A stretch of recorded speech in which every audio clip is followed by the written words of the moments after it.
یا رسول اللہ یا رسول اللہ یا حبیب اللہ یا حبیب اللہ۔ یہاں ان اہل توحید سے بھی یہ ضروری گزارش ہے جو اس گستاخی رسول کے موضوع پر کھڑے ہو کر اہل شرک کی باہوں میں باہیں ڈال کر مشترکہ پروگرام کرنے کے لیے اکٹھے ہو جاتے ہیں۔ انڈیا نے یا ہندوؤں نے ہمارے نبی کی توہین کی اور ایسے پروگرام میں شریک ہوتے ہیں جہاں اللہ کی توہین ہوتی ہے۔ یا علی مدد کے نعرے لگائے جاتے ہیں، لبیک یا رسول اللہ کی صدائیں گونجتی ہیں، لبیک اللہم لبیک لبیک لا شریک لک لبیک۔ اس نعرے کے مقابلے پر اہل شرک قبر پرستوں کا گھڑا ہوا نعرہ لبیک لبیک لبیک یا رسول اللہ یہ صدا گونجتی ہے، اور ان کے عقیدے کے مطابق رسول اللہ صلی اللہ علیہ وسلم حاضر ناظر ہے، موجود ہے، مدد کرنے پہ قادر ہے، اور یہ ان کے نام کی پکار ہے۔ الدعاء هو العبادہ، پکار تو عبادت ہے جو خالص اللہ کی ہوگی۔ رسول اللہ کے نام کی پکار بھی بلند نہیں ہوگی صلی اللہ علیہ وسلم، کسی نبی اور ولی اور فرشتے کے نام کی پکار بھی بلند نہیں ہو سکتی۔ الدعاء هو العبادہ، یہ پکار عبادت ہے۔ وما امروا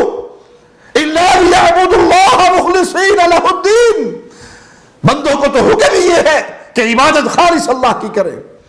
آپ نبی کریم صلی اللہ علیہ وسلم کی توہین کے مسئلے پر اہل شرک کے ساتھ ایک مشترکہ پلیٹ فارم پہ اکٹھے ہوئے اور وہاں اللہ کی توہین ہوئی اور آپ کی زبان بند رہی۔ بھائی اگر آپ کو وہاں جانا پڑ گیا، پیارے نبی کی شان بیان کرنے کے لیے جانا پڑ گیا،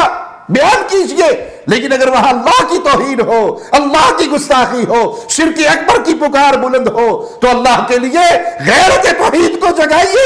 اور اس شرک کا رد کیجئے۔ اور اگر اتنی جرت نہیں ہے آپ کے اندر تو جائیے نا۔ اگر کہیں پھنس گئے ہیں اور آپ کی موجودگی میں شرک اکبر کے نعرے لگ رہے ہیں اور آپ ایمان کی اس کمزور ترین کنڈیشن پہ ہیں کہ نہ تو رد کر سکتے ہیں، نہ زبان سے روک سکتے ہیں، نہ ہاتھ سے روک سکتے ہیں، تو کم از کم اس مجلس کو چھوڑ دیجئے۔ وہابی جو اب شور مچاتے ہیں کہ لبیک اللہم لبیک، تو لبیک تو اللہ کے لیے بولا جاتا ہے اور غیر اللہ کے لیے بولیں تو شرک ہو جائے گا۔ تو جو شرک ہے وہ زندہ کے لیے بھی شرک ہے، فوت شدہ کے لیے بھی شرک ہے، ظاہری حیات میں بھی، بعد از وصال بھی۔ یعنی اگر رسول پاک صلی اللہ علیہ وسلم کو لبیک کہنا اس سے شرک ہوتا ہے تو جب سرکار سامنے تھے پھر بھی لبیک کہنے سے شرک ہونا چاہیے تھا، کیونکہ سرکار دو عالم صلی اللہ علیہ وسلم کو کہنا اعبدو کا میں آپ کی عبادت کرتا ہوں، کوئی بندہ یہ کہے، اس وقت بھی شرک تھا، آج بھی شرک ہے۔ اس وقت لبیک جائز ہو اور اب ناجائز ہو تو پھر یہ قانون بنے گا کہ اللہ تعالیٰ کا بعد از وصال تو کوئی شریک نہیں ہو سکتا، قبل از وصال ہو سکتا ہے۔ یعنی قبل از وصال تو لبیک جائز مانا جائے اور بعد از وصال ناجائز مانا جائے، تو یہ مطلب بنے گا کہ بعد از وصال تو سرکار کو کہیں لبیک تو پھر سرکار اللہ کے شریک بنتے ہیں، اور قبل از وصال چونکہ سرکار کا بھی وصال نہیں ہوا تو اب لبیک کہیں سرکار کو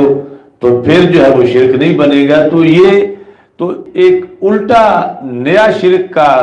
طریقہ جو ہے وہ رائج ہو جائے گا کہ ان کے ذمہ لازم آئے گا کہ وہ شرک کو قانونی حیثیت دے رہے ہیں۔ ہمارے نزدیک تو ہمارے اللہ کا نہ کوئی قبل از وصال شریک ہے نہ بعد از وصال شریک ہے، دونوں صورتوں کے اندر۔ اور وہ جو فرق کر رہے ہیں کہ بعد از وصال جو ہے وہ اگر لبیک کہو گے تو پھر تو شرک ہوگا، قبل از وصال جو بخاری میں آئی شرک نہیں ہے، تو پھر ماننا پڑے گا کہ رسول پاک صلی اللہ علیہ وسلم کے لیے الوہیت کے لفظ قبل از وصال بول لیے جائے تو وہ جائز ہے، حالانکہ وہ جائز۔ تو اس بنیاد پر یعنی یہ اعتراض بالکل بے خبری کا نتیجہ ہے کہ اس کو تلبیہ قرار دے کر معاذ اللہ شرک قرار دینا۔ اور یہاں تک کہ انہوں نے یہ جو حوثی باغیوں کے حملے جب پہلی بار ہوئے تو انہوں نے لبیک یا خادم الحرمین کے جو جلوس نکالے، تو خادم الحرمین کوئی ہر کھمبے کے ساتھ لٹکا ہوا نہیں تھا، اور یہ جو بینر ہر کھمبے کے ساتھ لٹکا ہوا تھا لبیک یا خادم الحرمین، باقی حج کے ساتھ اس کی کوئی مشابہت نہیں ہے، کیونکہ وہ جو تلبیہ ہے اس کے لیے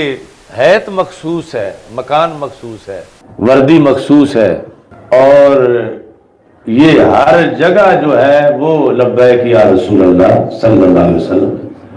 خواہ احرام ہو یا احرام نہ ہو، عمرہ ہو یا عمرہ نہ ہو،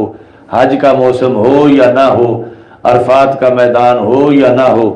عرفات ہو یا ڈی چوک ہو، لبیک یا رسول اللہ صلی اللہ علیہ وسلم. یعنی اس کی یہ جو اللہ تعالیٰ کی طرف سے اجازت ہے، اس اجازت کو کوئی محدود نہیں کر سکتا. ما بال اقوام یشترطون شروطا لیست فی کتاب اللہ، سرکار کا فرمان ہے بخاری مسلم میں، ان لوگوں کی کیا حیثیت ہے کہ جو کتاب اللہ میں وہ شرطیں لگاتے ہیں جو شرط نہیں ہے کتاب اللہ میں. ما کان من شرط لیس فی کتاب اللہ فهو باطل باطل باطل وان کان مئۃ شرط. یہ سب حدیث ہے کہ جو قرآن میں شرط نہیں اپنی طرف سے لگائے، وہ 100 بار بھی لگائے پھر بھی باطل ہے، اس کی کوئی حیثیت نہیں ہے. یا رسول اللہ